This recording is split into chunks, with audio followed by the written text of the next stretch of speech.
Alors, bienvenue aujourd'hui, All the Talk, énième numéro. J'ai perdu les chiffres, mais on continue. Hein. Un invité très, très spécial aujourd'hui. Je me sens un petit peu intimidé parce que c'est un journaliste. Et moi, je me lance un petit peu dans le journalisme, on va dire amateur.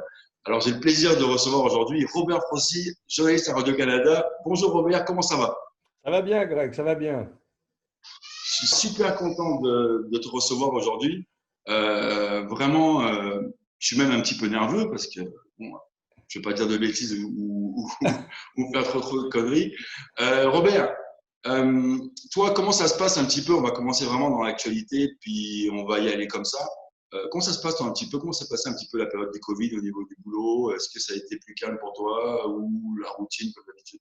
Non, c'est pas plus calme, c'est juste une autre manière de travailler, quoi, parce que, encore une fois, il a fallu, je dis encore une fois, parce que quand j'ai commencé, moi, dans mon métier, c'était des rubans à bande et puis le téléphone cellulaire n'existait pas. On travaillait dans les cabines téléphoniques pour faire nos reportages et pour les envoyer surtout. Maintenant, bah, c'est encore une fois une adaptation, le télétravail, les visioconférences. Donc, ça veut dire que de chez moi, je suis avec le monde entier et puis avec le chat aussi, qui s'appelle Hermione. Et, euh, et donc, on essaye de trouver des sujets à distance comme ça, mais on reste dans l'actualité et aussi, c'est sûr que on y reviendra, mais faire de l'enquête en visioconférence, c'est pas ce qu'il y a de mieux des fois. C'est une de mes cordes, mais qu'est-ce que tu veux? On essaye de s'adapter. On s'adapte, c'est la propre qualité numéro un de l'être humain. On est capable de s'adapter à chaque fois. Alors, on va vraiment aller dans le fil de l'actualité. Puis, j'ai pas encore traité du tout ça sur aucune de mes vidéos. On va aller à un sujet un petit peu plus sérieux là. Ça chauffe en ce moment aux États-Unis avec ce qui s'est passé avec George Floyd. Euh, Toi, ça serait quoi un petit peu ton hot take par rapport à ça, ton point de vue de journaliste? Moi, je suis vraiment choqué, mais pas plus choqué parce que je sais que ça arrive à tous les jours aux États-Unis. Là, ça prend une dimension énorme, mais bon, c'est pas plus gros que ce qui s'est passé il y a, je pense, début des années 90 en Californie avec, j'ai le nom sur le bout de la langue. Comment ça s'appelait? Comment ça s'appelait? Ça va me revenir. Mais au début des années 90, je sais pas si tu te souviens, à l'époque, ça avait pris feu aussi pour le même genre d'incident. Qu'est-ce que tu penses un petit peu de tout ce qui se passe là de ce côté-là? Je veux dire, c'est malheureux, c'est grave. J'ai vu une recomposition que le New York Times a mis en onde aujourd'hui qui est consternante, il n'y a même plus de qualificatif pour se dire comment se fait-il qu'on n'en soit encore revenu au temps de l'Amérique esclavagiste, etc. Et c'est pitoyable de voir qu'un pays qui peut nous montrer le meilleur peut aussi nous montrer ce qu'il y a dans le plus bas fond en fait de son existence, quoi. Et de voir qu'aujourd'hui, pour une couleur de peau, on peut mourir parce qu'il y a encore des gens qui existent, qui sont ségrégationnistes. On les trouve dans toutes les sphères de la société. Là, en l'occurrence, c'était une police qui agissait en toute impunité. Dans tout ça, j'ai vu aussi tous ces mouvements de contestation qui disent ça suffit. Dans tout ça, j'ai vu aussi des gens dans le monde sportif en fin de semaine dans la Bundesliga, Marcus Thuram qui, en marquant, tout de suite après avoir marqué son but, a mis un genou à terre comme l'avait fait Colin Kaepernick. Colin Kaepernick qui a payé en fait de son geste aussi. Hein, pour ceux qui ne le savent pas, c'était un joueur de football qui a protesté contre le racisme, contre surtout la violence faite envers la communauté afro-américaine aux États-Unis. Donc, il a payé parce qu'il se retrouvait sans contrat, etc. Bon, il y a eu une première solidarité, mais qui s'est rapidement éteinte. Maintenant, ce que je souhaite, c'est que cette solidarité, ce mouvement qui existe en ce moment, ne s'éteigne pas. Maintenant, comme le disait Martin Luther King, la violence, c'est peut-être pas la seule réponse. Moi, je ne juge pas. Je pense que quand on pousse une certaine population à un niveau d'exaspération, il faut s'attendre aussi que dans ce niveau d'exaspération, il y a effectivement des débordements. Mais ce que je vois surtout et ce que je retiens surtout, c'est que la communauté humaine se mobilise. Et tout le monde, je veux dire, je ne parlerai même pas de couleur, tout le monde se mobilise. Je trouve ça super beau, tous les artistes, d'acteurs, tous les gens qui sont un petit peu reconnus, qui peuvent un peu faire porter leur voix. J'ai vu plein de tweets là-dessus depuis 4-5 jours. Les joueurs de l'NBA, j'en parle même pas, ça enchaîne, enchaîne, enchaîne. C'est vraiment, moi, ce qui me choque encore, c'est que c'est encore un révélateur pour certaines personnes. Hein. Ça surprend encore certaines personnes que ces choses-là existent.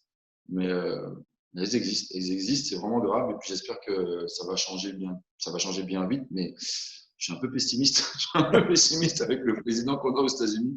Ouh là là, je ne vais pas trop continuer à parler de Trump, à moi qui m'envoie le FBI ou la CIA, CIA sur ma ligne ici.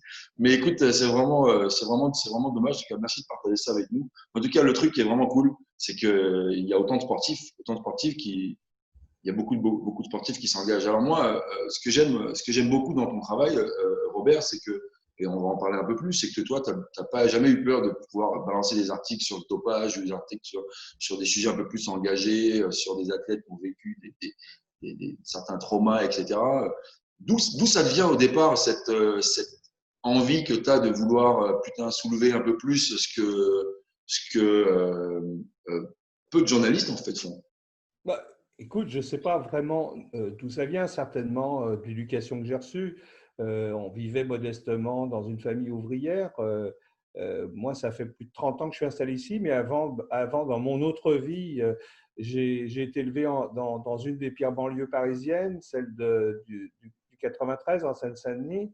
Bah, Tes voisins. et ça m'a donné, en fait, ça m'a donné ensuite l'envie d'être éducateur de rue. J'ai été éducateur de rue à un moment de mon métier où, comment je pourrais dire ça, je pouvais plus mentir aux jeunes. C'est-à-dire que la municipalité pour laquelle je travaillais avait pas la même considération que moi je pouvais avoir avec les jeunes sur le terrain.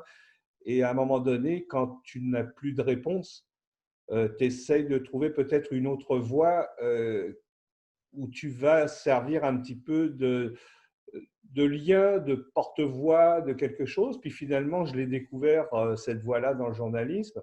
Et c'est peut-être ce qui me pousse aujourd'hui à raconter euh, la nature humaine, en fait, du journalisme, enfin, je veux dire, du sport, et de retrouver là-dedans, je dirais, c'est un microcosme de société. Donc, dans le sport, finalement, on retrouve tout. Puis moi, je suis tombé dans le sport par hasard. Euh, et puis, je m'y suis plus parce que les histoires sont là, quoi. Elles sont fabuleuses. Enfin, des fois, elles sont comme dans la société, des fois elles sont fabuleuses, des fois elles sont tristes, elles sont dramatiques, et des fois elles sont outrageantes. Donc c'est tout ce mélange-là qui fait que j'ai mené plus de 30 ans de carrière comme ça, quoi. Tu es encore passionné par ça. Tu as encore quelques belles années à donner, je pense. J'espère, ouais. Tu sais, c'est marrant que tu parles de ton travail d'éducateur parce que c'est un des premiers boulots que moi j'ai eu en France. Quand je te dis qu'on était voisins, c'est à Clichy, dans le 92, donc vraiment voisin. Saint-Ouen, j'étais vraiment rue du Général Roguet, place de la République, là, c'est vraiment proche du 93. Ouais, je connais bien. J'ai joué, moi, j'ai joué à Saint-Ouen au soccer, ouais. Ben, voilà, donc c'était vraiment proche. Puis Clichy, c'était pas non plus une partie de plaisir. Et ce boulot-là, ouais, ça m'a permis vraiment de me former un petit peu comme éducateur au départ, parce que tu vois des jeunes qui arrivent, qui sont tous évidemment avec les parents balancent ça, toi, tu as un gymnase ou un terrain de truc, on te donne des ballons et puis démerde-toi. Hein. Mais j'ai vraiment aimé, c'était très formateur. Un petit peu comme toi, à un moment donné, tu es un peu limité en moyens. Donc, tu utilises des stratégies un peu que tu peux pour rassembler tout le monde, puis créer des choses un petit peu différentes, mais c'était pas facile. Puis c'était une des raisons pour lesquelles aussi j'ai quitté, parce que tu voyais bien que les portes étaient fermées et qu'on donnait peu de moyens. Malheureusement, ça, je ne pense pas que c'est beaucoup changé aujourd'hui, mais au moins on leur donnait un petit peu de bon temps. Les jeunes venaient, c'était divertissant, essayer de leur apprendre un peu de discipline. On faisait un peu, les fois, je coachais un peu de basket, donc on faisait un petit peu de basket, de foot. Je trouvais que c'était vraiment formateur. Puis j'ai appris à dealer avec des personnes de différentes cultures, différentes origines. Je pense que ça m'a aidé après dans mon travail et puis dans ma carrière. Donc, toi, tu disais que tu viens d'une famille d'ouvriers, tu t'es forgé une belle éducation là. Qu'est-ce qui t'amène ensuite au Canada, Robert, un petit peu? Écoute, tout simplement l'amour au départ, parce que j'étais venu faire un reportage, j'ai rencontré une Québécoise, je suis retourné en France, c'était de la correspondance. Et puis finalement, je me suis décidé. J'étais à un point aussi de ma carrière, j'avais monté une petite boîte de communication avec des copains. Je vivotais un peu, puis je me suis dit, j'ai besoin d'un nouveau défi, etc. Et puis en 87, ça s'est bousculé. Donc j'ai pris l'avion, j'ai fait tous mes papiers, et puis l'aventure a commencé, quoi.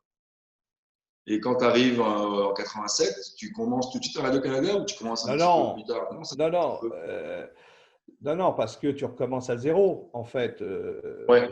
J'ai été barman, j'ai vendu des antiquités. Euh, Ensuite, j'avais une chronique à un moment donné par semaine à la radio, à Radio-Canada. Je me souviens, c'était 75 $ la chronique. Donc, j'avais plein de métiers à côté. J'ai été chargé de cours à l'université, à l'UQAM. Ensuite, j'étais réalisateur chez eux. Et puis petit à petit, ben, je me suis retrouvé à avoir un peu plus de place à la radio. J'ai couvert les Jeux du Québec, du Canada, les Jeux du Commonwealth pour arriver en 96 à mes premiers Jeux olympiques à Atlanta. Puis ensuite, Et ben, depuis, ensuite, on pourra en parler. En 99, j'ai eu un scoop qui a fait le tour du monde. C'est ce qui m'a fait connaître. Et puis, euh, et puis, ça a commencé véritablement, je te dirais, 10 ans plus tard, quoi. alors parlons un peu de ton scoop en 99. Allez, let's go. Parlons un petit peu des choses croustillantes. Bah, écoute, Allez.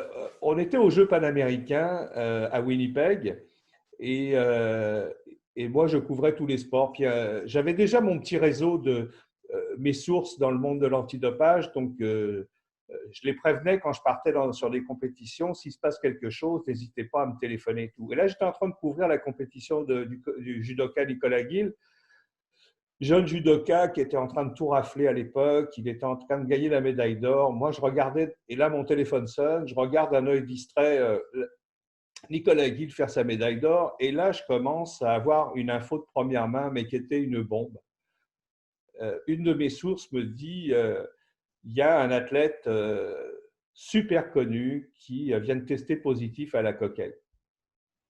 Et là, je dis est-ce que je peux te rappeler, parce que là, j'entends rien. Là, il fallait que je fasse le reportage avec Nicolas Gill. Donc, je m'en vais faire le reportage avec Nicolas Gill, avec en tête, Ça dans la oh tête. ouais, le hamster, il tournait en tabarouette, je vais te dire. Et à un moment donné, je m'isole, j'ai fini mon entrevue, j'avais déjà mon sujet, et puis je rappelle la personne. Et puis là, on commence à me raconter. Puis là, je joue au jeu vrai ou faux.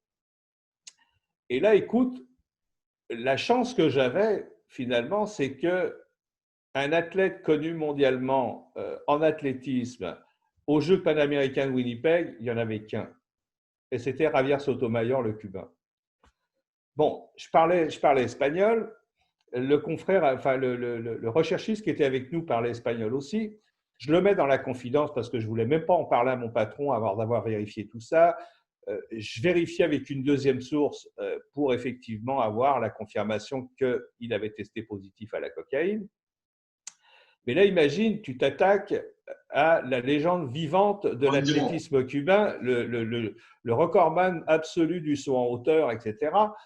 Et, euh, et là, ça commence. Alors, on commence à appeler la délégation cubaine. Pour te faire une histoire courte, on nous tient pendant 36 heures. On ne dormait pas. On appelait, ils nous disaient oui. On va à une conférence de presse. C'était juste des Cubains au baseball qui avaient fait défection, qui avaient demandé l'asile politique. Donc, c'était jamais Sotomayor. Et à un moment donné, on leur met vraiment de la pression, etc. On leur dit qu'on sait, on leur dit qu'on a plein d'informations et qu'on va balancer la sauce. Et là, finalement, j'appelle à Montréal. Et à l'époque, au sport, à la radio, mais un peu comme à la télé, on ne faisait pas de politique, on ne faisait pas d'histoire Non, c'est un peu conchée, quoi, tu vois. Et là, ouais. et on passait toujours à la fin des bulletins. N'importe quelle nouvelle sportive, même si tu gagnais une médaille, là, aujourd'hui c'est différent, mais à l'époque, là, et c'était un peu le chef de pupitre, en fait, qui allait décider de vie ou de mort ton histoire. Alors je l'appelle, d'abord, un, il ne sait pas qui c'est Sotomayor. Deux, je lui dis, écoute, c'est une big histoire, quoi. Et il me passe en fin de bulletin. Mais là, ça commence à sortir, tu vois, publiquement. Et là, il n'y avait pas tous les réseaux sociaux, etc. Mais finalement, mon histoire, à un moment donné, je rentre dans le centre de presse, il y avait un grand écran, et CNN commençait à dire en bandeau Javier Sotomayor avait testé positif à la cocaïne selon le réseau français de Radio-Canada. Là, je dis, tabarouette, on est déjà, tu sais, around the world, là, tu sais. Eux, ils sont déjà en avance sur toi, quoi, Ah, déjà. Ils ont déjà pris l'information. non, mais ils savaient, ils nous citaient, quoi. Ils nous citaient, ils nous donnaient le crédit et tout. Et là, moi, entre-temps, je fais un follow, tu vois, avant de sortir ma nouvelle. Donc, tu fais toujours ça quand tu as une primeur. Tu fais d'autres entrevues à venir, tu vois, avant tout le monde.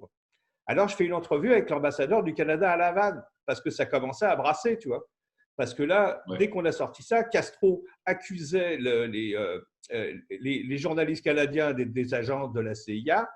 Là, le Premier ministre chrétien intervient en disant que jamais ses employés, fonctionnaires, etc. Et là, le bordel commence à pogner. Entre-temps, j'avais fait une entrevue avec l'ambassadeur du Canada à La Havane et pour savoir un petit peu quel était l'état d'esprit, qu'est-ce qu'on lui avait demandé, puisqu'il avait été convoqué par Castro. Ouais.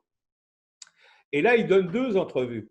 Une en anglais à Peter Mansbridge de CBC et une à moi de Radio-Canada. Et là, Bernard de Rome, qui était l'équivalent de Peter Mansbridge à la télé, veut faire une entrevue avec l'ambassadeur parce que l'histoire commence à rouler.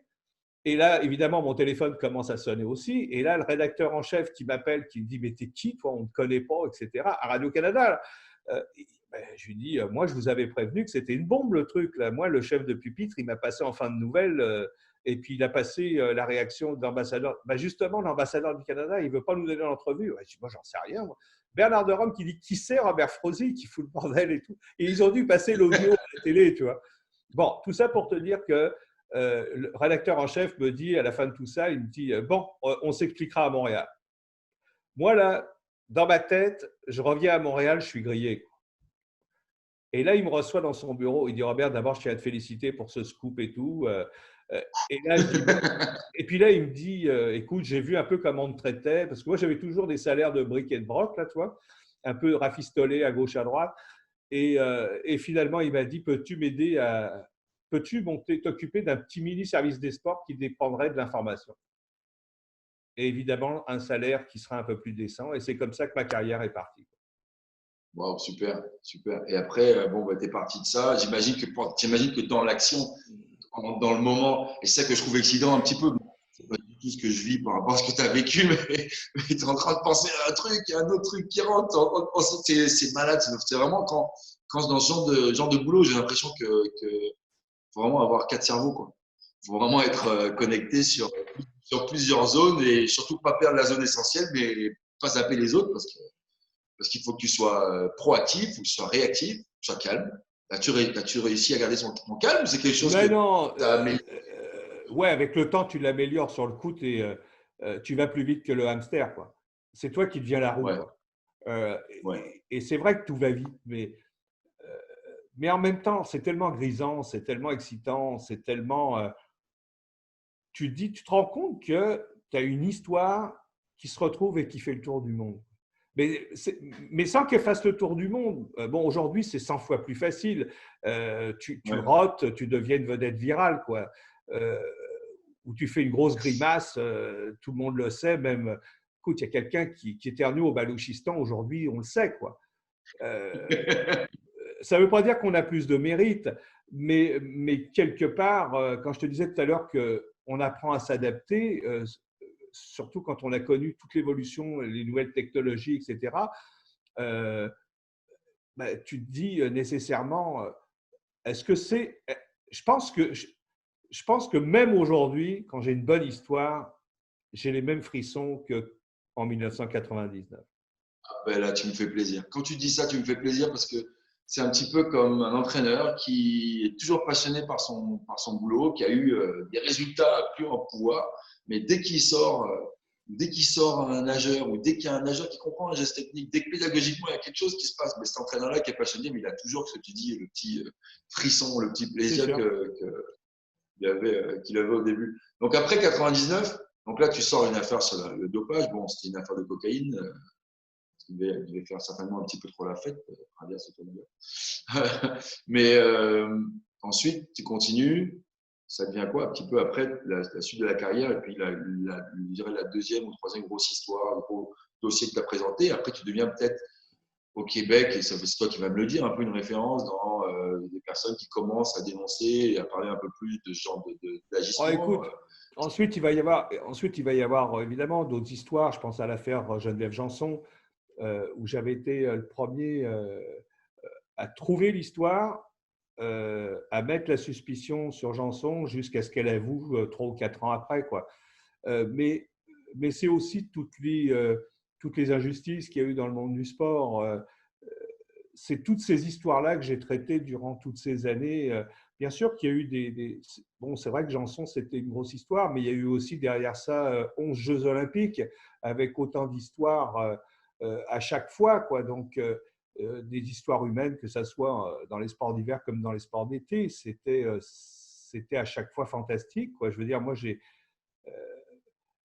écoute, des fois, c'est les gens qui m'arrêtent et qui me rappellent certaines histoires parce que des fois, il faut que je vide l'ordinateur parce qu'il y en a beaucoup. Et puis, il y a vraiment des trucs dont je me souviens absolument pas, quoi. C'est sûr que j'ai aussi toujours été passionné de boxe. J'ai écrit un livre sur la famille Hilton, qui était une famille de boxeurs aussi extraordinaire euh, qu'elle était, je veux dire, chroniquement malade, je dirais, parce que c'était des gens un peu ailleurs, quoi. Bon, le dopage m'a amené à écrire un bouquin sur le dopage aussi, avec des tas de repentis. Ça m'a permis de tisser un réseau international avec, avec aujourd'hui, je te dirais, par exemple, le journaliste qui a sorti la première histoire sur Lance Armstrong avec son collègue anglais. Bah, tu vois, je l'ai appelé l'autre jour parce que Armstrong fait des nouvelles révélations euh, qui font sourire. Ça veut dire que tu te crées aussi un réseau. Il y en a certains qui sont devenus des amis. Et puis aujourd'hui, je m'amuse encore, entre guillemets, à avoir des histoires, à jauger si ça vaut le coup, parce qu'il y a des tas de gens qui t'écrivent des trucs, mais il faut savoir pourquoi. Ensuite, faut faire attention, parce que encore aujourd'hui, ouais, je me méfie, mais je fais attention. Mais quand il y a des superbes histoires, moi, ça peut être un club qui risque de fermer en aviron, alors que c'est un des plus vieux clubs d'aviron de la région de Montréal. Euh, Ça va m'intéresser autant qu'un truc qui va faire le tour du monde, parce que si tu ne résous pas un problème qui est juste à côté de ta porte, ça ne sert à rien de faire ce métier-là, quoi. Je veux dire, tu ne fais pas ce métier-là pour avoir des médailles ou pour gagner des prix. Tu fais ce métier-là parce que les histoires sont bonnes, parce que tu es content de savoir qu'aujourd'hui, tu peux être ce récepteur, quoi. Un petit peu comme le journaliste qui s'intéresse aux nageurs de la Côte d'Ivoire. Ouais, ouais, et aussi de s'intéresser aux nageurs de la Côte d'Ivoire. Et tu vois, c'est drôle que tu me racontes ça, parce qu'il y a aussi toute l'histoire de Moussa Mbani, je ne sais pas si tu te souviens. Ouais, oui, oui, j'étais là, il nage avant moi. Eh, Écoute, ça a été un moment magnifique, quoi. Je veux dire, c'est une super belle histoire. faut que je te raconte quelque chose. Faut que je te raconte quelque chose. Vraiment, bon, la Côte d'Ivoire, mon aventure avec la Côte d'Ivoire, ça a toujours été. J'ai toujours voulu nager pour la Côte d'Ivoire, et puis, ouais, j'aurais pas pu nager pour la France. Mais j'ai eu cette possibilité-là, elle s'est ouverte à moi, je me suis donné les moyens à 200%, mais j'ai jamais cru à 200% que j'étais au jeu, tant que j'étais pas sur la cérémonie d'ouverture. Parce que j'ai tellement eu de déception d'été, de sacrifice, et puis à la dernière minute, on me dit que le tennisman s'en va, que tu vas pour le championnat d'Afrique parce que c'est changement de budget. C'est l'Afrique, quoi. Ça peut, des fois, on peut souffrir un petit peu de ça. Je pense qu'aujourd'hui, ça évolue un petit peu. Comme dirait, comme Mais dirait, j'étais tellement. comme diraient les Burkinabés, le plan, c'est que le plan change. Exactement, exactement, exactement. Le plan, c'est que le plan change. Je pourrais te raconter des aventures extraordinaires. Le départ d'Abidjan à Sydney, ça nous a pris 48 heures, c'était un truc de fou. Mais on arrive à la cérémonie d'ouverture et là, je réalise que je suis au jeu, mais pas absolument. Et quand j'arrive à la chambre d'appel, j'avais plein d'amis qui m'avaient encouragé, des bons agents français qui m'avaient donné des bons conseils, qui me demandaient d'en profiter absolument, de m'éclater. Et j'étais vraiment dans cet état d'esprit-là. J'étais heureux ce matin-là. Il n'y avait aucun problème. Mon coach m'avait écrit un super mot, Alain Michel Hip, dans un cahier d'entraînement qu'il m'avait donné 1 mois et demi avant. J'avais attaqué collé les 2 dernières pages. Tour de la course, j'ai ouvert le truc, j'ai lu le message, super émouvant. Je m'en vais à la piscine, super heureux, fier quoi quand même. Et j'arrive à la chambre d'appel et là je réalise, je vais nager aux Jeux Olympiques. Et là mon gars, je me chie dessus comme jamais je me suis chié dessus. Non, mais la crise d'anxiété que j'ai jamais eue de ma vie. Je suis en train de trembler, j'ai du mal à respirer. Et je lève la tête et je vois Moussa Mbani sur le bloc. Et je suis à la chambre d'appel qui a les écrans des courses et je vois le gars monter sur le bloc. La ficelle qui pend, limite le petit pipi, en maillot. Le mec qui monte, les lunettes ici, il plonge, il nage tout seul, il fait son truc, tout le monde applaudit. Ouais, mais, Et moi, je vois ça, ça m'a permis de relativiser, mais d'un coup, mais d'une force. Je dis, mais vas-y, éclate-toi, regarde. Voilà quoi. mais il a failli se noyer 15 fois en plus. Il a fini la course. Mais pour moi, Moussa Mbani, ça a vraiment été c'était mon relaxant, quoi. Il m'a vraiment détendu. Puis après, j'ai profité du truc, c'était génial. Mais ce moment-là, tu as senti la pression arriver et réalisé que j'étais là. Puis lui m'a réussi vraiment, vraiment à me libérer. C'est marrant que tu me parles de Moussa Mbani. Mais c'est ça aussi, tu vois. Après, en 2004, il y a eu d'autres petites histoires, mais c'est ça qui est beau qui est beau dans le sport. Donc toi, tu continues dans cet environnement-là. Bon, c'est vrai que, comme je dit tout à l'heure, tu n'as pas peur de prendre des sujets qui peuvent être des fois qui peuvent te toucher ou informer les gens sur la disparition d'un club, comme tu disais, ou sur le dopage et tout ça. On va parler de sujets un petit peu plus rapides, ça c'est un petit peu d'actualité en ce moment. Depuis le MeToo, là, il y a beaucoup d'affaires qui sortent là-dessus. C'est quoi ton point de vue là-dessus vis-à-vis de ce qui se passe? Bon, c'est vrai que bon, tu dois avoir certainement quelques sources. C'est bien, moi je trouve qu'il y a des gens qui parlent, qu'il y a enfin des gens qui osent se prononcer. Toi, comment ça s'est passé de ton côté cette période-là, et puis comment ça se passe encore? Parce que j'imagine que Ouais, tu en écoute, parles. Tu as cité des articles dernièrement où tu parlais de ça. ouais, j'ai sorti quelques histoires il y a quelques années et encore récemment. Euh, Tu vois, j'ai travaillé sur l'affaire Bertrand Charret avec ma collègue Marie Malcholos. Mais je me dis, est-ce que les choses vont véritablement changer? Non. Pas du tout autour en tout cas. Que les langues se délient de plus en plus, c'est nouveau, c'est mieux. Mais ça reste encore un sujet tabou. C'est souvent après 5, 8, 10 ans que les gens, et je comprends qu'il faille tout ce temps-là pour briser un silence, parce que derrière ce silence, il y a l'ignoble, il y a l'intolérable, quoi. Je veux dire, ça ne devrait pas arriver à des jeunes, ça ne devrait pas arriver à personne, en fait, mais je veux dire, tu es dans un tel environnement de confiance, et tu le sais mieux que moi, avec ton environnement immédiat, avec les entraîneurs, avec les soigneurs, avec tout ça, que tu te dis que tu es la proie vulnérable, quoi. En plus, tu es dans un âge où tu vas tout confier, quoi. Tu vas tout. Tu donnes ton corps, ton âme, c'est le cas de le dire, à celui qui va peut-être te mener sur la première, la deuxième, la troisième ou même la quatrième. Parce que pour moi, il n'y a pas de marche de podium. Tout le monde a droit à un podium. Quand tu te rends à ce niveau-là, il n'y a personne qui pourra jamais t'enlever que tu as été un Olympien, quoi. Et donc, moi, tu vois, ce qui m'étonne encore, c'est que tous ces agresseurs-là pensent qu'ils ne se feront jamais prendre.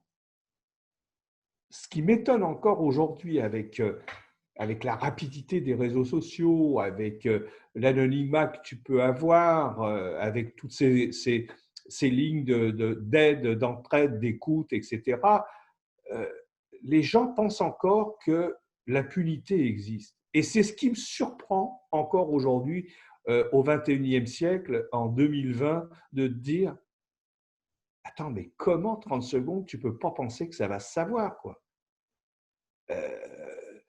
Et t'as beau, et là, on n'est pas en train de parler de Weinstein qui pouvait s'acheter à coups de millions des personnes qui pouvaient le poursuivre, tu vois. Non, non, non, je te parle du simple agresseur, quoi. Je veux dire, c'est quand même surréaliste. Bon, le monde du sport, c'est sûr que c'est un terreau fertile à ça.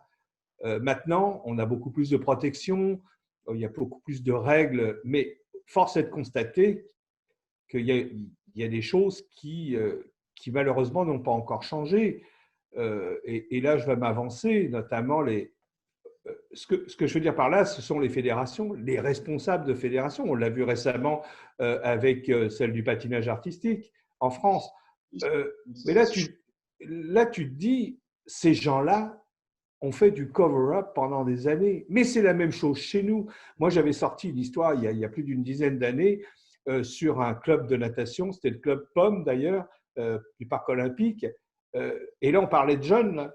Et ben, l'entraîneur, j'avais fait une enquête, mais ce qui me choquait le plus, c'est que le club avait fait un cover-up en découvrant ça et avait viré l'entraîneur.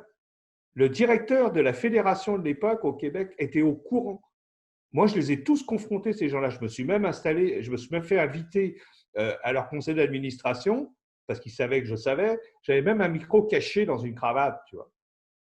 J'ai enregistré tout ça. Et je me dis, juste pour la réputation de leur club, ils sont prêts à virer le gars pour pas que ça éclabousse leur notoriété. La même chose pour la fédération. On fait du cover-up pour pas que ça éclabousse la fédération. Et ça existe encore.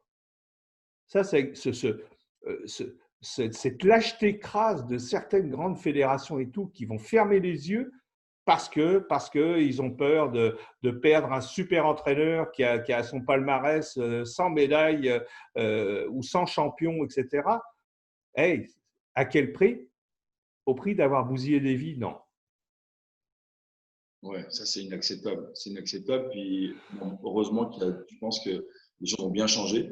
Depuis, il y a de plus en plus de fédérations qui font un boulot extraordinaire là-dessus, qui donnent des conseils, qui donnent des cheminements à suivre pour les enfants qui peuvent avoir subir ce genre de choses. Mais c'est pas évident. C'est vraiment pas évident.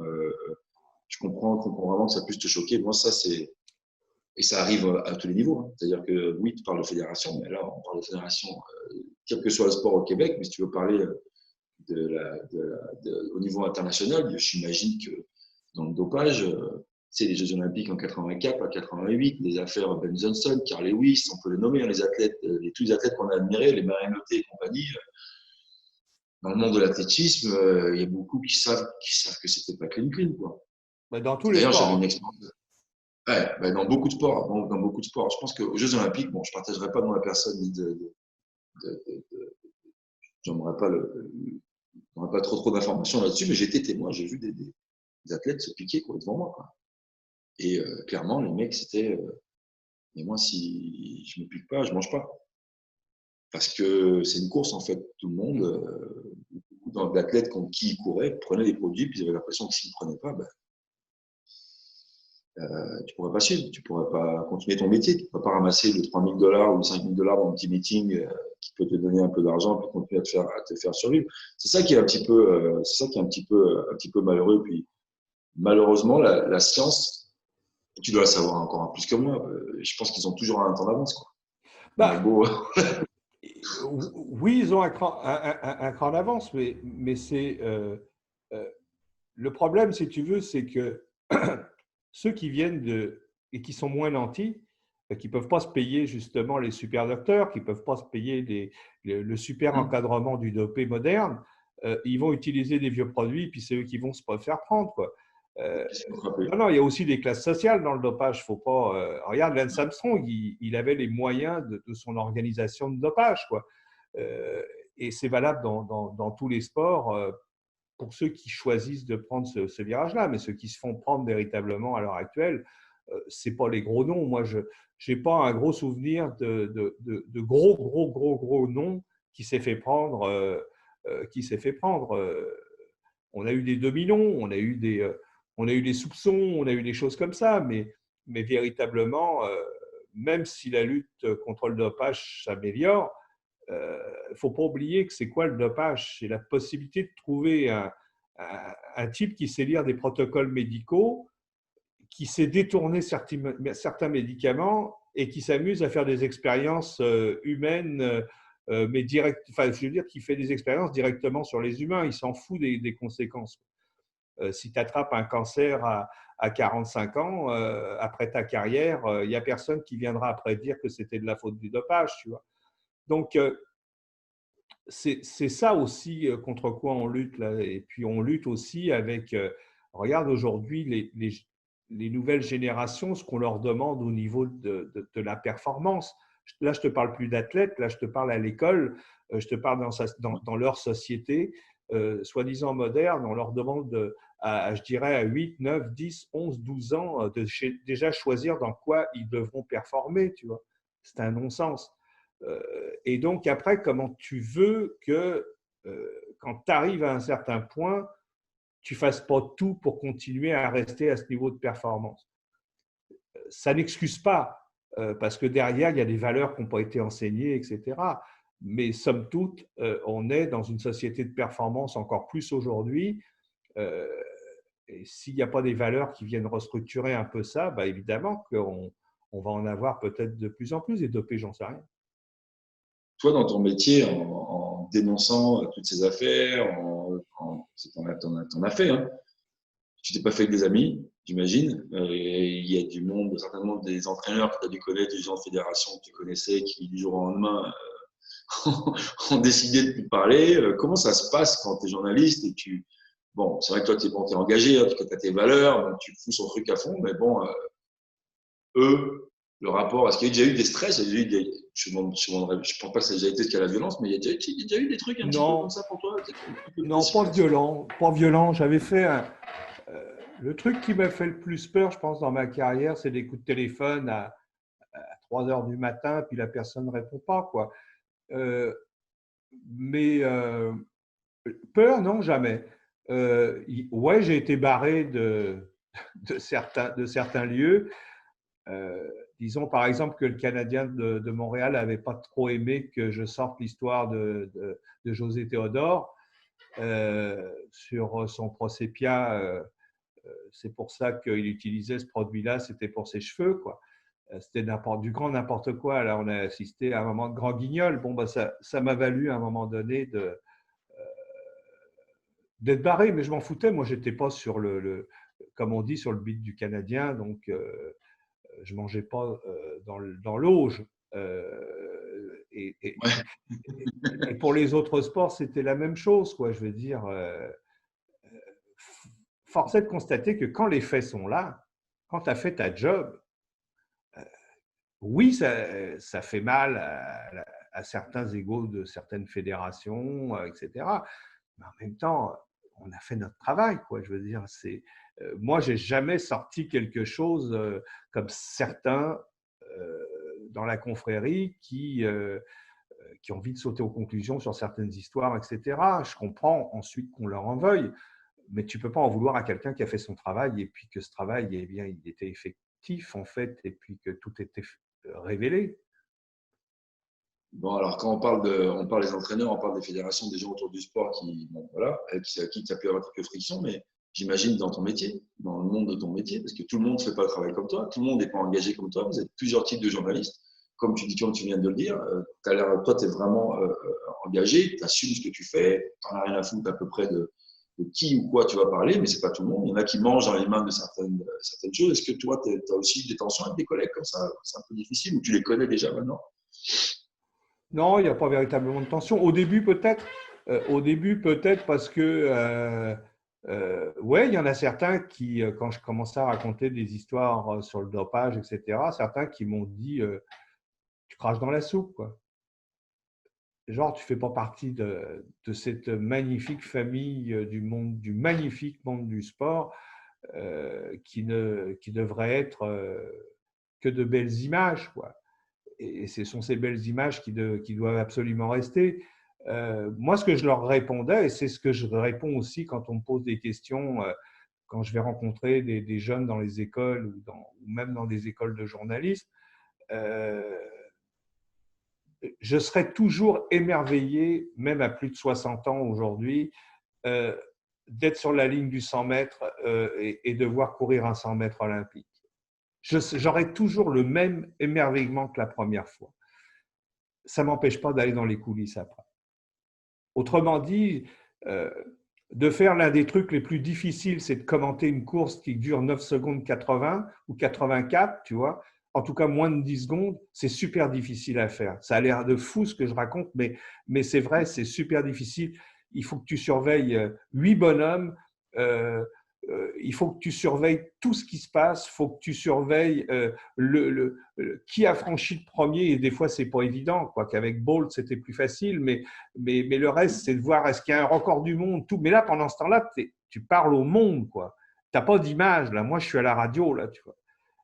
Et ben, Ouais. malgré tout ça, ça ne m'a pas empêché tout le temps d'aller dans les coulisses aussi. Autant tu t'émerveilles sur le coup d'un moment que le monde entier partage pour savoir qui va être l'homme le plus rapide du monde. Ça reste dans la…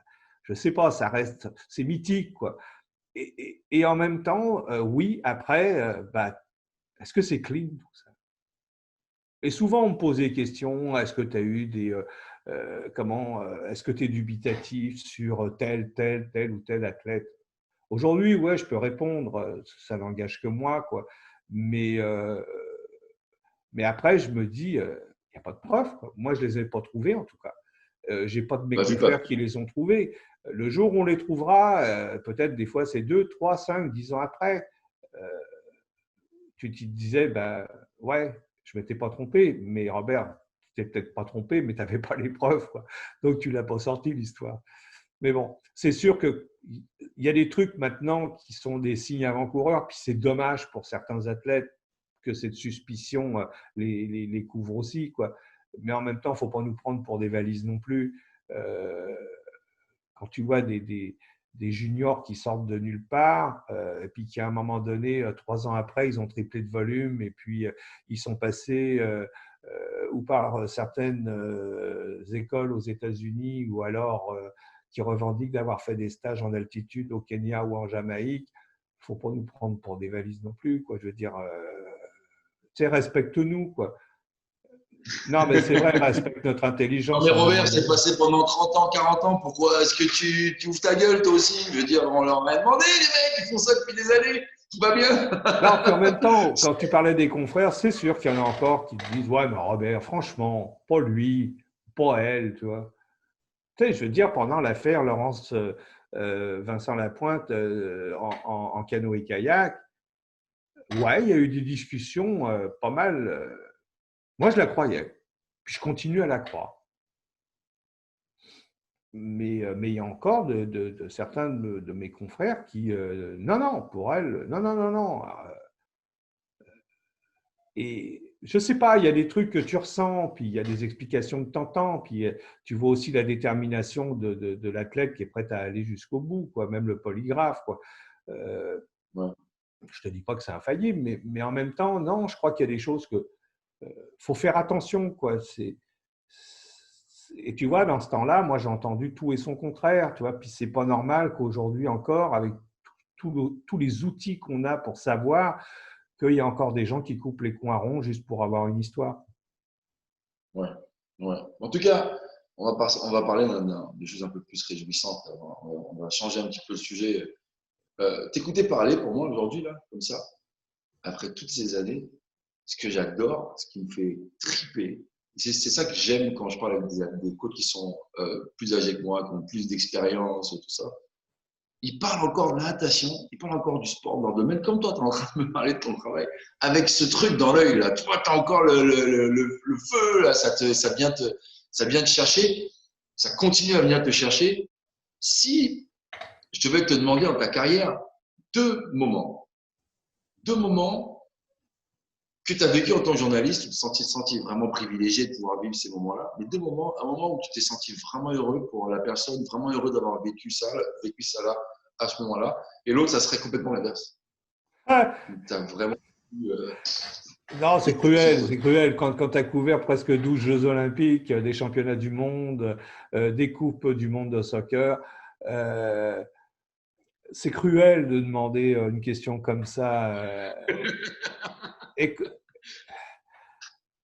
Écoute, Le premier qui te vient. bon, regarde, et c'est drôle parce que il n'est pas sportif, mais il est dans le cadre d'une compétition sportive. Sportive, c'est quand j'étais à la Coupe du Monde en Afrique du Sud. C'est la première fois que l'Afrique accueillait une Coupe du Monde. Et, euh, et j'ai assisté à des moments extraordinaires. Mais au-delà de tout ça, je faisais des sujets qui étaient périphériques à la Coupe du Monde, quoi, et au match. Et je suis allé faire un reportage sur le carnaval de Soweto, dans le township. Et à un moment donné, puis c'est un moment de trêve tribal parce que ça se tape pas mal sur la gueule. Il faut dire que quand tu es concentré dans l'un des bidonvilles les plus grands du monde. C'est peut-être un peu normal aussi qu'il y a des choses qui sont exacerbées. Mais là, c'est comme un moment de trêve. Chacun montre ses couleurs, chacun montre ses chants, chacun montre son char allégorique. Et tu vois, j'étais en train de prendre du son avec mon micro, j'étais identifié du Canada et tout. Et il y a une vieille madame qui me prend la manche, et puis là, mon garde du corps que j'avais, qui était obligatoire, qui était à quelques mètres, je lui fais signe, non, non, écoute, c'est quand même pas une dame de 80, 85 ans qui va m'agresser. Et la madame me dit, d'où vous venez, monsieur? Je lui dis, du Canada, madame. Et puis, elle me dit, mais le Canada s'intéresse à nous. Ben, je dis, madame, c'est le monde qui s'intéresse à vous. Elle dit, est-ce que je peux vous raconter mon histoire? Ben, je dis, volontiers, madame. Ça ne vous dérange pas que je l'enregistre? Et là, elle me dit, elle me raconte l'histoire de son fils qui est mort en 82 lors des émeutes écolières, tué par la police blanche ségrégationniste. Okay, tous ces jeunes qui luttaient contre l'apartheid. Et là, je dis, vous devez être triste. Elle me dit, non, non, c'est là qu'il est mort, mon fils et tout. Il avait 15 ans. Wow. Je dis, vous devez être triste, madame. Puis là, elle me dit, mais non, parce qu'aujourd'hui, je suis libre.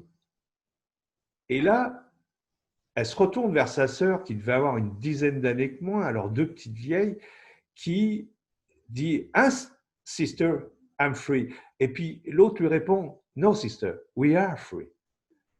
Et ce jour-là, écoute, je t'en parle encore, j'ai des frissons. Ce jour-là, ce sont ça me touche, c'est vraiment émouvant.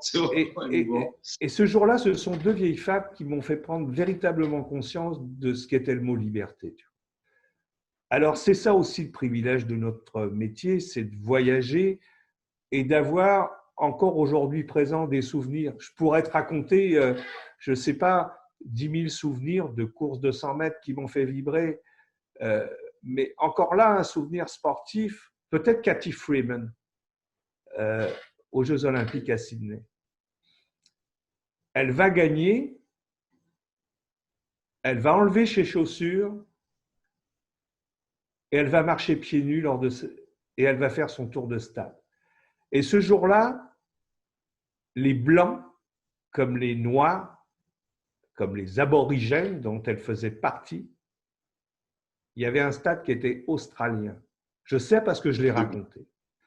Ces gens qui sont, ces aborigènes qui sont conspués, qui sont honnis, qui vivent un peu, qui vivent aussi la ségrégation comme certains Afro-Américains la vivent aux États-Unis ou dans le monde, tu te dis, c'est hallucinant ce qui est en train de se passer et toi, tu es témoin dans le stade de voir un truc comme ça. Et alors après, moi qui avais et qui a toujours mes 95 ou mes 100 mots d'anglais approximatif, je m'installe, tu sais, dans la zone là où les athlètes peuvent venir dans les zones mixtes, là où les athlètes viennent nous parler, avec, je dirais, l'espoir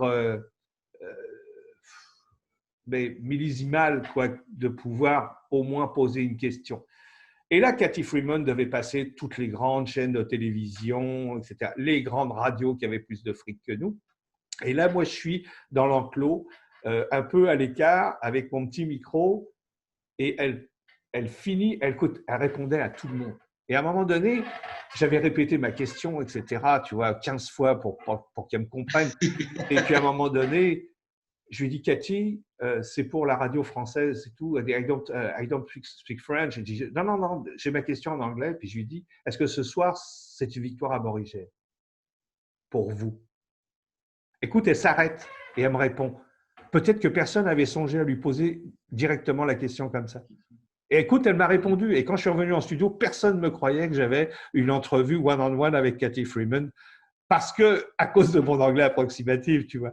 Mais tu vois, ce souvenir va me rester et on a diffusé évidemment l'entrevue, les deux questions auxquelles elle a répondu, mais ça reste des moments magiques. Robert, tu m'as raconté deux histoires. Je suis hyper ému en fait. C'est la première fois que j'enregistre une émission comme ça. Ça vient vraiment me toucher. Vraiment, c'est vraiment, vraiment touchant. Cathy Freeman, on a vécu l'histoire du township, j'imagine. Yes, I'm free and we are free. C'est vraiment beautiful. C'est beau, ça. C'est vraiment magnifique. Je m'attendais pas à ce que tu me racontes le coup de boule de Materazzi.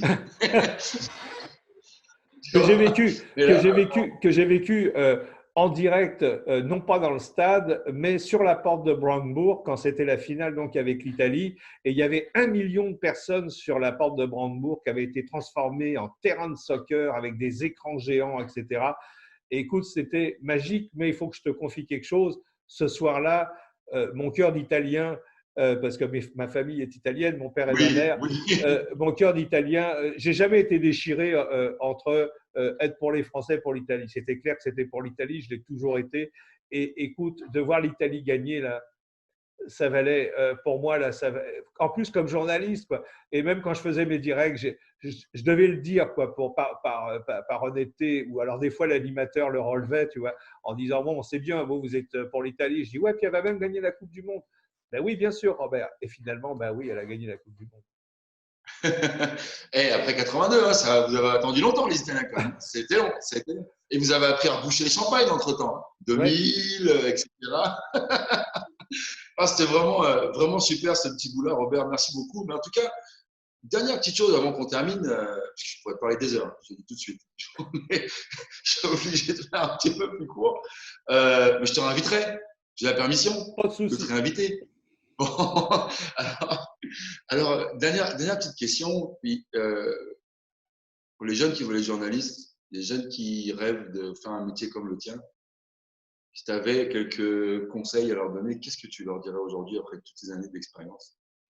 Écoute, moi, je ne donne pas de conseils, mais je te dirais, moi, ce qui a animé ma passion pendant toutes ces années, c'est la curiosité, c'est l'amour aussi de la nature humaine, quoi. Euh, Moi, je dirais, ce qui va te distinguer, en fait, c'est la manière dont tu raconteras des histoires.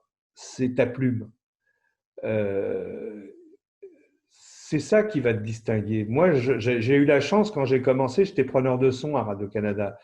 Et j'ai accompagné les caméramans, mais j'ai accompagné surtout les plus grands de l'époque. Et il y avait Pierre Nadeau qui m'avait dit un jour, on était en reportage aux États-Unis, et il voyait bien qu'on s'est mis à jaser, que c'était pas mon métier, preneur de son, quoi, mais que j'étais journaliste. Et puis il me dit un truc qui restera gravé, tu vois. Il me dit, Robert, tout a déjà été dit, c'est la manière dont tu le diras qui fera la différence. Et tu vois, c'est peut-être ça qui a animé ma carrière durant plus de 3 décennies, quoi. C'est qu'effectivement, tu racontes des choses, puis c'est la manière dont tu les racontes qui font que. Et moi, les plus beaux compliments que j'ai eus, c'est des gens qui, de toutes classes sociales, de toutes origines, qui s'intéressaient pas au sport et qui te le disaient, et qui te disaient, vous savez, moi, Monsieur Frozy, je m'intéresse pas au sport, mais quand vous vous racontez là, ben, je vous écoute. Alors, ouais, c'est surtout, c'est ça, d'être curieux et puis surtout de bien écrire, de savoir écrire. Euh, Pas juste de parler, parler, c'est relativement facile, mais de savoir écrire, de savoir comprendre, c'est pas toi l'acteur. Souvent, dans mon métier, il y a des gens qui ont pensé qu'ils étaient les acteurs d'une situation. Toi, tu n'es pas acteur du tout.